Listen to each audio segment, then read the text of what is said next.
Entrepreneurship is critically important, and the value generation and the genesis of new ideas.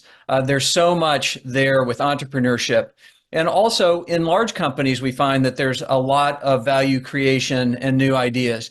And we have focused so much in our society on entrepreneurship that sometimes the value from within larger organizations kind of lives in the shadows. It isn't that it's unknown. We see it all the time. When we're ordering online and when we're driving a car or you name it, there's all sorts of ways that entrepreneurship affects us in our everyday lives. However, what I'm finding and what I've experienced is that entrepreneurship is not simply derivative of entrepreneurship. Rather, they're cousins. There are some distinct skill sets that are required in entrepreneurship to succeed.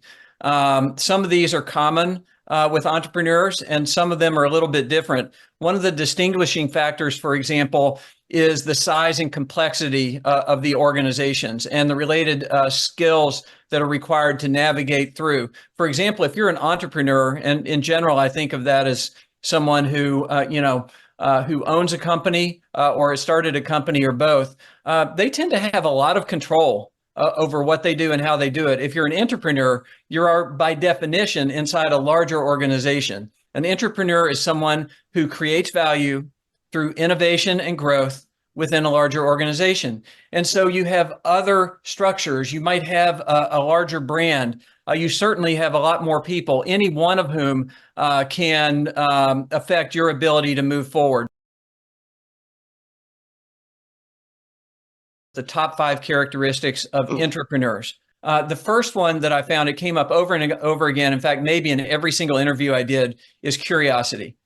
The second one is action-oriented. And this one is critically important because it's one thing to be curious, but also to, enjoy tinkering and playing around with things and just for the discovery. Nothing wrong with that. But if somebody's going to be an intrapreneur, they need to be able to make things happen. They need to be able to build. They need to be able to engage other people, which brings me to the third characteristic. And this one is especially important for intrapreneurs, the ability to build bridges.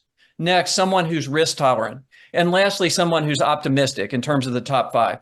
Someone who can navigate through the ups and downs that are inevitable and say, I think we can do this. I have a vision. Let's bring people together. But it's not blind optimism. It's grounded optimism.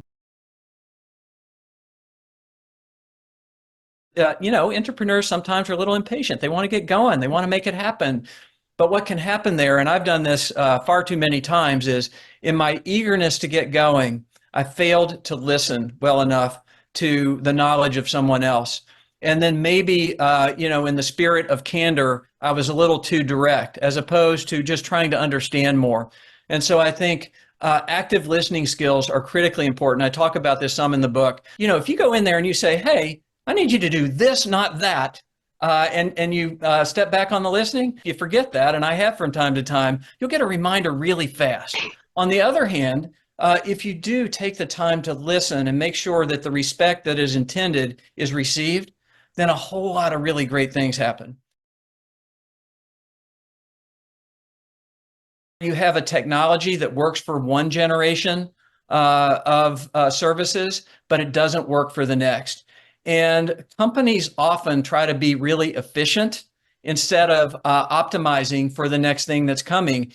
And it is possible, for example, to take a platform in a big company and say, hey, we've already paid for the platform. We don't want to pay more. We don't want to train up new people. So let's just try to use that for this new and innovative thing.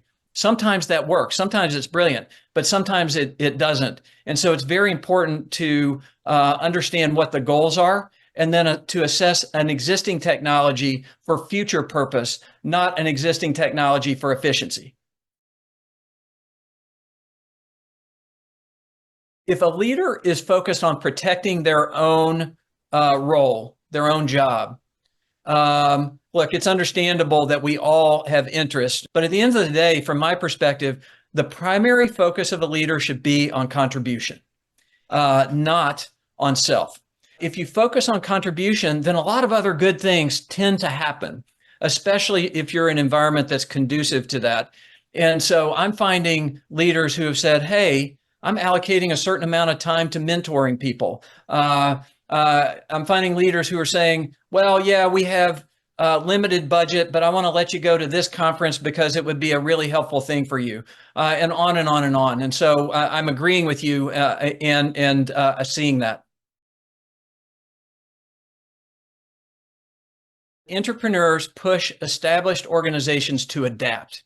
How can we harness the value and perspective of these team members? Because often they're seeing things that provide a lot of value for the future. So in an organization that's really healthy and understands how to adapt, then they're going to welcome the contributions of entrepreneurs. Entrepreneurs train the next generation of leaders just over and over and over again. I saw that. It's not the only place for training the next generation, but it's disproportionately large. Next, entrepreneurs create transformative growth opportunities for entrepreneurs. Great entrepreneurs usually don't have all the capabilities they need inside their company. And so they look outside, and often entrepreneurs are solving similar problems. And when that happens, entrepreneurs can provide breakthrough opportunities for entrepreneurs, and entrepreneurs can provide the capabilities and the people power that entrepreneurs would take years to develop. So it's symbiotic. If you enjoy this podcast, please make sure to subscribe. And to stay updated on everything that the Action Catalyst is up to, make sure to follow us on Facebook and Instagram at Action Catalyst Podcast and on Twitter at Catalyst_Action. And thanks for listening.